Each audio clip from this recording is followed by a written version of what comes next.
بسم اللہ الرحمن الرحیم۔ السلام علیکم۔ شاہنامہ اسلام کی اس 11ویں ویڈیو میں نصرت عزیز یوٹیوب چینل نیمز کے ساتھ آپ کے سامنے موجود ہے۔ ابو الاسر حفیظ جالندری مرحوم کی شعرائے آفاق تصنیف شاہنامہ اسلام کی 10ویں ویڈیو میں واقعہ فیل شروع کیا گیا تھا، جو کہ آج اس 11ویں ویڈیو میں مکمل ہو جائے گا۔ اس واقعہ فیل کے مکمل ہوتے ہی شاہنامہ اسلام کا تیسرا باب بھی مکمل ہو جائے گا۔ آج کے عنوانات یہ ہیں: عبد المطلب اور ابراہہ اشرم کی گفتگو، اصحاب فیل کے حملے کی صبح، ہاتھی سجدے میں، اصحاب فیل کا کفر۔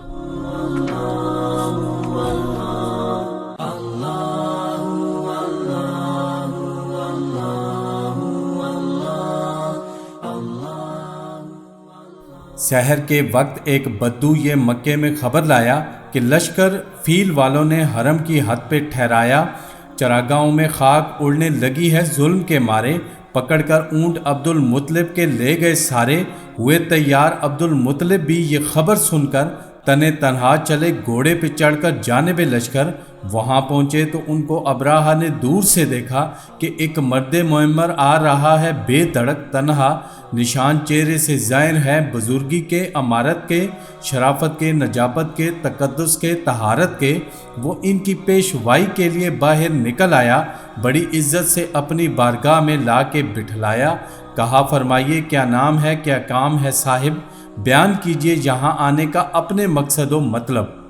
کہا اہل عرب کہتے ہیں عبد المطلب مجھ کو، نہیں ہے آپ سے کوئی غرض کوئی طلب مجھ کو، ہنکار لائے ہیں میرے اونٹ جا کر آپ کے چاکر، میں آیا ہوں کہ لے جاؤں یہاں سے اونٹ لوٹا کر۔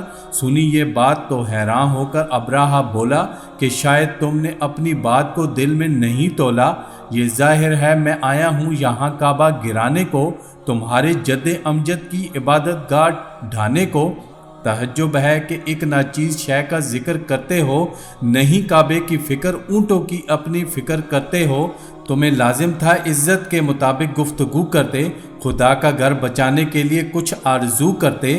یہ تانا سن کے عبد المطلب بولے متانت سے کہ ناواقف ہو تم قوم عرب کے کیش و ملت سے، صداقت ہے یہی میں اپنی شے کا ذکر کرتا ہوں کہ میرا مال ہے اونٹ، اس لیے میں فکر کرتا ہوں، کرے گا فکر اپنے گھر کی جو اس گھر کا مالک ہے، کہ جو اس گھر کا مالک ہے وہ بیر و بر کا مالک ہے۔ یہ سن کر ابراہہ چپ ہو گیا، سب اونٹ دلوائے، یہاں سے اٹھ کے عبد المطلب چپ چاپ گھر آئے۔ اللہ اللہ اللہ اللہ۔ بلاخر نور نے اس رات کے آثار بھی میٹے، ہوئے تیار عبد المطلب اور ان کے سب بیٹے، دعا مانگی جناب آمنہ کو پاس بٹھلا کر کہ اے کعبے کے مالک نصرت غیبی مہیا کر۔ یہ عالی شان بچہ جو ابھی ہے بطن مادر میں، بشارت تھی کہ اس کا نور چمکے گا تیرے گھر میں، اسی کے واسطے سے ہم دعا کرتے ہیں اے مالک، سوا تیرے کسی سے ہم نہیں ڈرتے ہیں اے مالک۔ بچا لے یورش دشمن سے اپنے گھر کی حرمت کو، بچا لے آل اسماعیل کے سامان عزت کو۔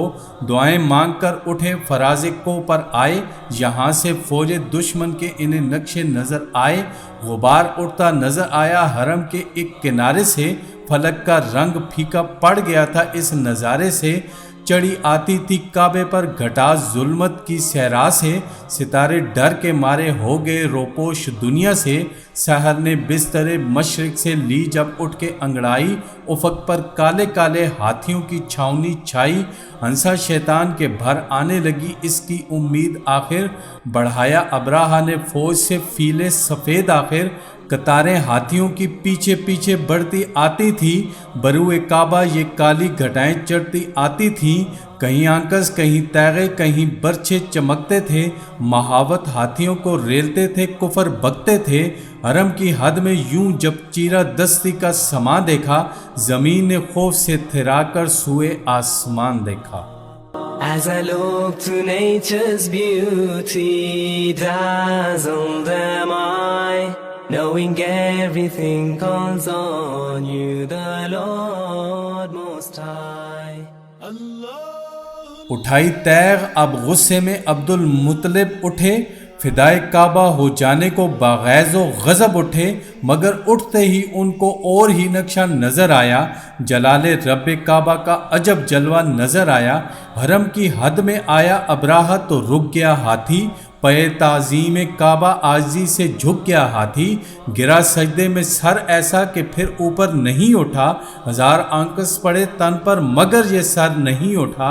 یکا یک ابراہہ نے مڑ کے دیکھا فوج کی جانب، حرم کی سرزمین پر بڑھنے والی موج کی جانب، نظر آیا قطاراں در قطاراں رک گئے ہیں سب، بروئے کعبہ سجدے کر رہے ہیں جھک گئے ہیں سب۔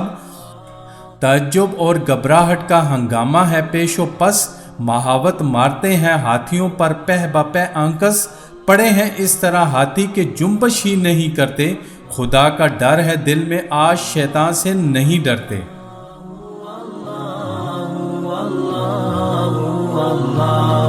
رحمتیں بھر کرتا ہے تو، برکتوں سے دامن بھرتا ہے تو۔ نکالی ابراہہ نے تیغ، ہاتھی سے اتر آیا، مخاطب کر کے اپنی فوج کو کمبخت چلایا کہ بزدل ہاتھیوں کو چھوڑ کر آگے بڑھیں فوجیں، بہا دیں آج کعبے کو اٹھیں لہریں چڑھیں موجیں۔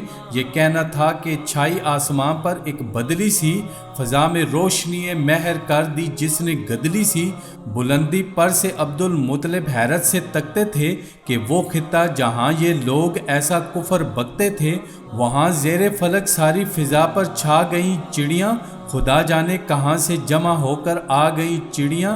یہ ننھی منی چڑیاں تھی، ابابیلوں کا لشکر تھا، ذرا سی چونچ میں نازک سے ہر پنجے میں کنکر تھا۔ نہ کی جب ابراہہ نے ایک ذرا بھی حرمت کعبہ، ابابیلوں نے کی آ کر یکا یک نصرت کعبہ۔ بلندی سے ابابیلوں نے پھینکے اس طرح کنکر کہ چھلنی کی طرح سے چھد گئی یہ فوج بداختر۔ وہ ظالم ابراہہ اور اس کے ساتھی ایک ساتھ میں پڑے تھے سب کے سب دھنکی ہوئی روئی کی صورت میں، وہ فوجیں اور وہ ہاتھی اور ان کے ہانکنے والے، خدا کے قہر نے ایک آن میں پامال کر ڈالے۔ یہ زندہ معجزہ دکھلا دیا اس مہر انور نے، چھپا رکھا تھا جس کو عصمت دامان مادر نے۔ یہ پوتا واسطے سے جس کے دادا نے دعا مانگی، وہ جس کے نام سے نادیدہ تائید خدا مانگی، وہ بچہ آمنہ کے گھر میں پیدا ہونے والا تھا، وہ نور اب چند ہی دن میں حویدہ ہونے والا تھا۔ جہاں کے واسطے امن و امان کے دور باقی تھے، وہ دن آنے کو تھا، بس 2 مہینے اور باقی تھے۔ اللہ اللہ